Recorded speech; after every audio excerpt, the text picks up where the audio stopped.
ra'iisul wasaaraha jamhuuriyadda Soomaaliya mudane Xasan Cali Khayre ayaa casho sharaf u sameeyay ganacsatada waaweyn iyo rugta ganacsiga Soomaaliyeed isagoo uga jeeday inuu marka ugu horeyso uga warbixiyo dalkooda Soomaaliyeed iyo kobaca dhaqaalaha ee dalka ku jira, kobaca dawladnimada ee dalka ku jira, kobaca amniga ee dalka ku jira. marka maadaama sanad dhamaaday ra'iisul wasaaruhuna toddobaadyadii la soo dhaafay ku mashquulsanaa dhamaystirka qorshaha dawladda 2019-2020 ayuu caawa fursad u xusiyay ganacsatada Soomaaliyeed inuu iyagana uga warramo dalkooda horumarka uu samaynayo iyo runtii rajada jirta laga yaabo ganacsiga iyo maalgashiga Soomaaliya inuu si xawliya u koro.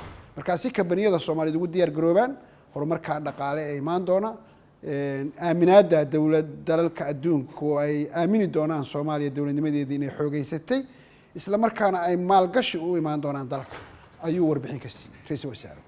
baryahan dambe sida ra'iisul wasaaruhu dalka ugu warbixinayo ganacsatada Soomaaliyeed, dalka Soomaaliya dawladnimadiisii way xoogeysatay inkastoo aanan diidaynin in weli hawl dhiman tahay, haddana aad bay u xoogeysatay gaar ahaan xagga systemka, xagga qorshaha, xagga dawlad wanaagga, xagga aaminaada dawladdu inay dawlad la aamini karayo ay tahay ayaa xoogeysatay. marka dalka waxaa imaanayay maalgashadayaal iyo ganacsato doonaya inay wax soo saarka Soomaaliya qaataan iyo inay wax keenaan martay maalgashi iyo lacag ay dalka ku maalgashadaan. marka maanta annaka iyo rugta ganacsiga iyo ganacsatada waxaanu kulan lanahay ganacsato dhowr iyo masaari ah ayaanu lanahay.